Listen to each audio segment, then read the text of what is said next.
Olá, pessoal. Meu nome é Roberto Palmieri, também conhecido como Cupim. Sou eu que vou facilitar esse encontro sobre comunicação e marketing.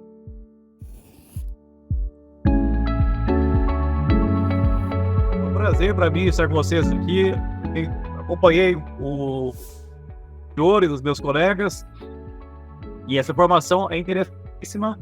E nesse encontro agora é o fechamento do curso de vocês. Nesse encontro, a gente vai aproveitar o que vocês já exercitaram na Alvarenga. A Fernanda Alvarenga, ela trabalhou com vocês no modelo de negócios, não foi isso? Não é? Vocês viram, por exemplo, elaborar uma proposta de valor. Qual que é o produto ou serviço que vocês estão oferecendo, né, no mercado, oferecendo para as pessoas?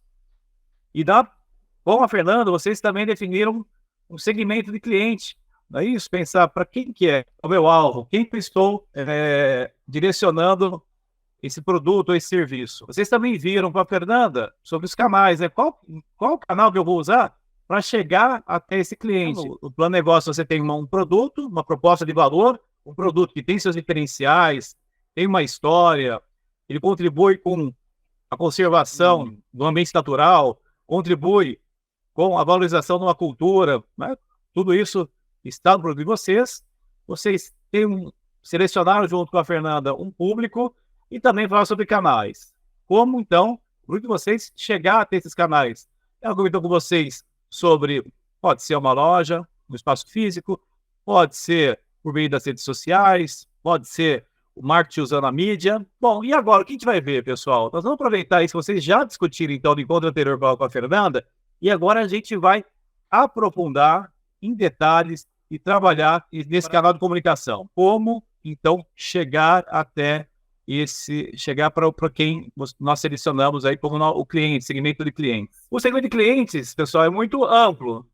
Então, nós vamos trabalhar em detalhes esses clientes. Agora, antes de falar sobre isso, vocês têm uma semana, um pouquinho mais, alguns dias antes do nosso encontro, para discutir junto com a sua comunidade, com a sua cooperativa, com a sua associação, a seguinte questão: por que nós vamos comunicar o nosso produto ou serviço? Por que nós vamos comunicar o nosso produto ou serviço? Então, veja, com a Fernanda Alvarenga, vocês definiram a proposta de valor, vocês identificaram um segmento de clientes, falaram sobre canais. Então, pessoal, nesse encontro, a partir então do que vocês já trabalharam até agora, a gente vai trabalhar numa comunicação estratégica, para depois ir para o tático operacional. O tático operacional é colocar já, seja elaborar os materiais numa rede social, ou trabalhar no desenvolvimento de um produto, ou de um espaço, tá? Mas antes disso, antes de sair já para esse tático operacional, nós vamos então discutir no nosso encontro sobre comunicação estratégica, e para isso, essa missão então que vocês têm. Eu vou começar com essa discussão com vocês. Por que vocês querem comunicar o produto ou o serviço de vocês? Algum de vocês, quando eu faço essa pergunta, já de cara deve, né, vir com a resposta: para vender mais, ou vender por um preço maior. Claro, aqui nós estamos falando em venda, né, em trazer um retorno para a associação, para a cooperativa, para a comunidade. Mas é para além disso, pessoal. Eu gostaria que vocês pensassem de forma mais profunda o que é a comunicação, né? O porquê vocês querem comunicar o produto de vocês. É somente para vender mais e por um preço melhor? Ou a gente pode trazer outros atributos, outros valores que vocês vieram discutindo ao longo desses encontros e vêm e discutem na sua comunidade? Poderia aproveitar, então, por meio de um produto ou de um serviço, levar essas mensagens. Exemplos, são exemplos, hein, pessoal? Eu dou os exemplos, não é para limitar eles, mas só para inspirar. O porquê de uma comunicação? Por exemplo, porque nós estamos num território que está sob forte pressão, ameaça de grilagem, por exemplo, ou de algumas atividades predatórias, de disputa por terra, declarações, e às vezes alguns políticos, empresários, pessoas influentes, dizendo que essa comunidade, esse território é um território ocioso, é um território que não cumpre seu papel social, que deveria incentivar outras atividades que não as que estão aí. Então, veja, num produto um produto, né, do que vocês trabalham, uma produção de um chocolate, um coleta de uma copaíba, um coleta de castanha, algum cultivo, um serviço de ecoturismo, vocês gostariam que pensassem como esse produto, esse serviço, pode contribuir para defender as causas que são importantes para a associação, para a cooperativa, para a sua comunidade. Esse produto também, esse serviço ou produto, alguns de vocês trabalham em serviço, outros com produto, pode servir também para trabalhar com a divulgação da sua comunidade, da sua cultura, do seu espaço. Tá? Então, isso já é a primeira pergunta que eu trago para vocês. Procurem pensar sobre isso. Pensem individualmente, daí procurem a sua comunidade, procurem discutir isso dentro do possível nesses dias. Imagino que são questões que vocês já conversam bastante. Legal? Então, o primeiro ponto é isso. Então, por que vocês querem comunicar? O que é importante para vocês, além de vender mais e por um preço melhor? O segundo ponto, daí que vocês também têm outra lição de casa, é daí esquecer um pouco agora de vocês, o que vocês querem, e agora olhar o segmento de clientes que vocês escolheram lá com a Fernanda. E aí, pessoal, vocês vão trabalhar de uma forma mais específica. A gente vai trabalhar com um conceito que eu vou colocar aqui para vocês, já para introduzir, de persona. Tá? Persona. É um nome diferente, alguns de vocês talvez tenham ouvido, mas muitos talvez não tenham ouvido. É diferente. Qual a diferença de um público-alvo, de um segmento de cliente, de uma persona? A persona, pessoal, criar uma persona é imaginar um indivíduo mesmo. Então, quando muitas vezes fala assim, o público que eu quero atingir com o nosso serviço turístico, digamos, é um turista de tal região, com tal idade, tal perfil. Tá? Isso é uma forma de trabalhar, público-alvo. Mas a gente vai trabalhar com um exercício chamado, né, de criar uma persona ou um avatar. Imaginar uma pessoa, um indivíduo mesmo. E nesse indivíduo, né, a gente vai daí começar a pensar no seguinte: quais são os problemas, as dores, os sonhos desta pessoa? Pensar no indivíduo.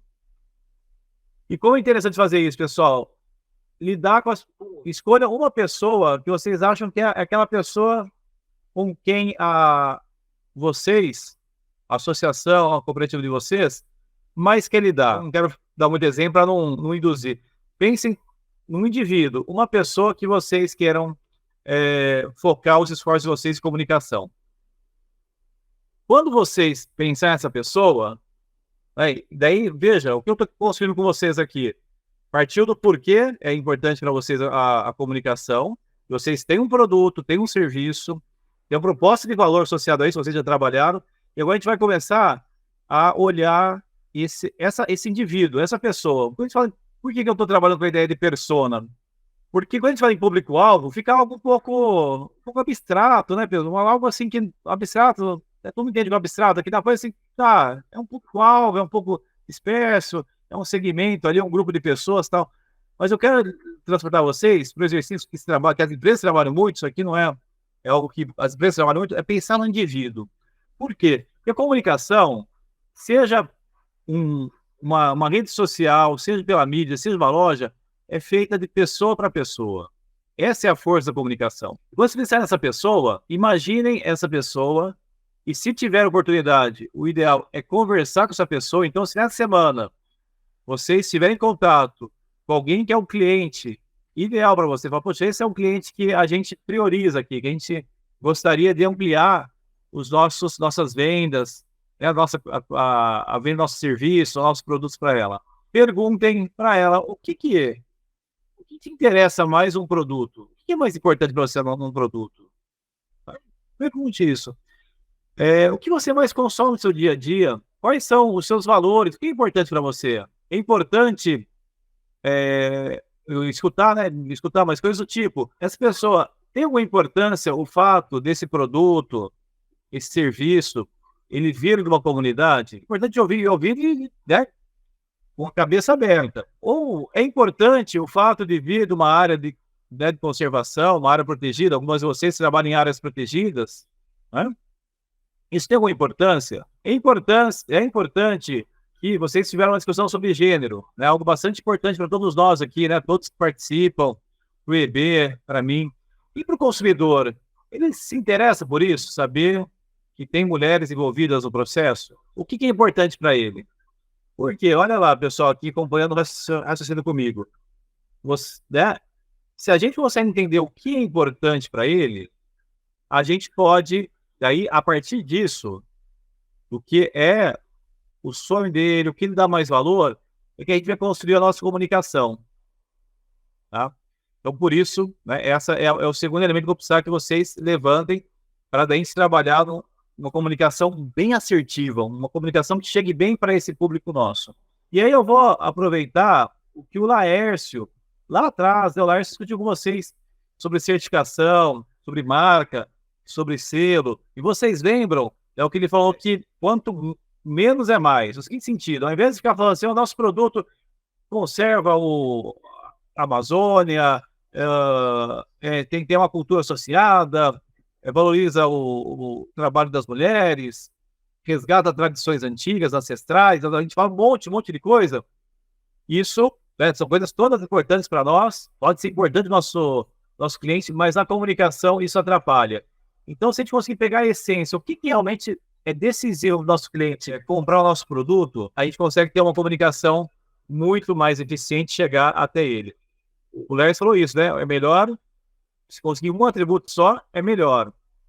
Nas certificações, ele comentou o tanto de selo que tem, né, gente? Quando a gente vai, é um mundo de certificações, de selo, de mistura com a marca. Isso confunde o nosso consumidor. A gente está falando de chegar até um consumidor, né? Até chegar ao mercado. Se a gente conseguir descobrir o que mexe, né? Mexe com o coração e com a cabeça do nosso consumidor, a gente consegue fazer uma comunicação muito mais assertiva. Então, turma, para o nosso encontro, eu queria já provocar vocês a pensar nessas duas questões, então, tá? O porquê vocês querem comunicar, para além de vender mais e um preço melhor, o que mais vocês querem levar de mensagem? E aí, esquecer um pouquinho o que vocês querem e daí olhar o consumidor. E a gente vai ver como isso se encaixa. A gente vai construir, pessoal, uma comunicação. A gente fala uma comunicação para engajamento dos nossos consumidores. Em que sentido isso? Capturar atributos que são tão valiosos, que já tem nos produtos de vocês, que às vezes a gente não consegue tornar tão tangível, tornar tão material para os nossos, para a população em geral, para a sociedade em geral. A gente vai construir uma comunicação procurando trazer essas histórias. E aí já introduzindo um pouquinho do que a gente vai abordar, né? Em redes sociais, qual que é a força da rede social, né? Vai lá o TikTok, alguns de vocês já devem estar experimentando trabalhar com o TikTok, postando coisas no Instagram, usando o YouTube, enfim, né? Depois a gente vai falar um pouco sobre esses meios. Eu quero só começar já a fazer vocês irem pensando nisso durante esses dias aqui para a gente poder trabalhar junto. Observem o que tem muita força. Vou trazer um caso como um caso bem conhecido como a Natura. A linha Epsa Natura. Muitos de vocês conhecem, inclusive alguns de vocês já teve contato com ela. Vocês lembram como que ela posicionou no mercado esse produto Epsa Natura? Essa linha usa açaí da Amazônia, o breu, andiroba. Ela trabalhou muito mostrando a vida das pessoas que colhem esses produtos. Mostraram pessoas, mostraram histórias, trazendo uma comunicação de altíssimo nível, com profissionais, agências muito bem preparadas. O consumidor que está aqui nas grandes cidades, está distante da floresta, isso desperta uma empatia, uma afinidade, um interesse por produto, né? Aquelas pessoas que gostam do natural, produto, né? Já tem o foco da Natura, veja, a Natura orientou muito essa linha Epsa para esse público mais sensível às questões ambientais, uma preocupação com as pessoas, e ela traz essas histórias. Estou comentando isso com vocês, porque algo muito, muito valioso que vocês têm, que as empresas procuram, as empresas tentam construir, tem uma dificuldade, porque elas não têm, que vocês têm abundância, são histórias muito autênticas. O que são histórias autênticas? Vocês vivem aí uma interação com o campo, alguns de vocês com a floresta, outros com a produção agrícola, outros recebendo turistas em áreas naturais. Esses são os negócios de vocês. O dia a dia de vocês tem uma riqueza em termos de histórias para contar, para compartilhar. Então, quando a gente, né, olha para uma rede social, o que a gente, como a gente compor uma rede social, um perfil no Instagram, por exemplo, que consiga ganhar muitos seguidores. É quando você consegue, né, ter uma linha de trabalho, postando narrativas, histórias bastante consistentes e que são muito autênticas, porque é autêntico, é algo que realmente é verdadeiro. Vocês vivem, aí a vida de vocês é muito interessante. Tem uma riqueza, tem cultura associada, história, vem de gerações e gerações. Tem muita gente interessada, gostaria de ir conhecer, mas muita gente não pode conhecer. Então, como ela vai poder conhecer pessoalmente? Não consegue se deslocar até aí. Como que elas podem experimentar um pouco dessa vida de vocês?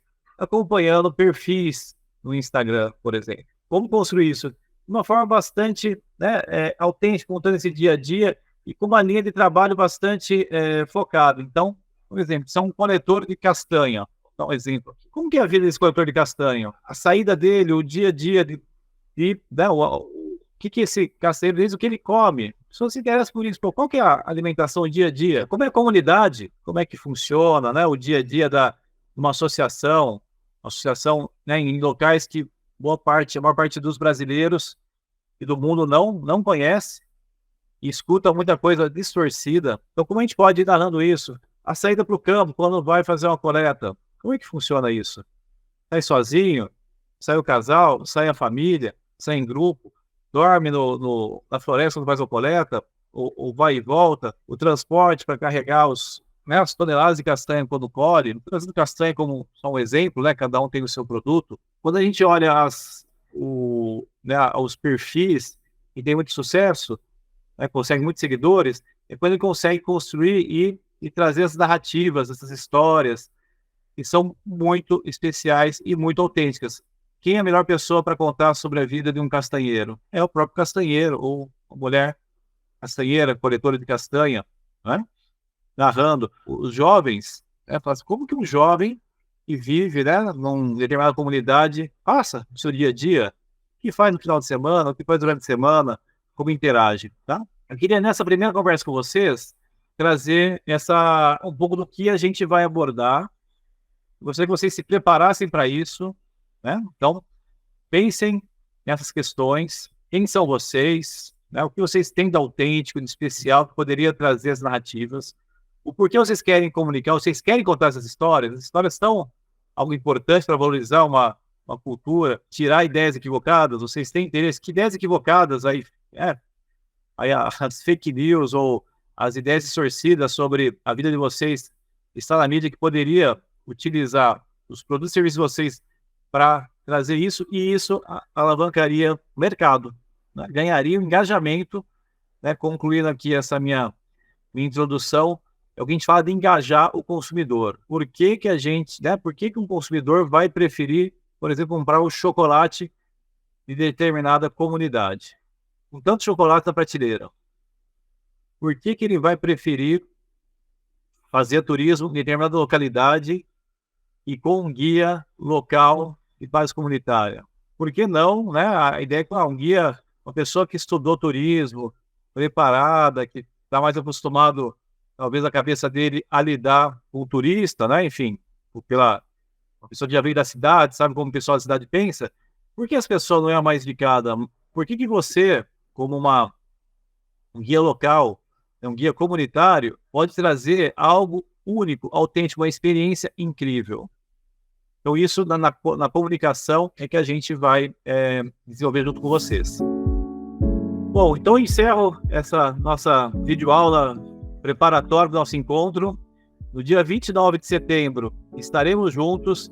E aí, bem então preparados para a gente discutir bem esses temas e compor uma estratégia de comunicação e sair já com algumas ações bem práticas, utilizando as boas práticas para que vocês possam atingir o público que vocês selecionaram. Tá joia? Até lá, pessoal. Vejo vocês no dia 29.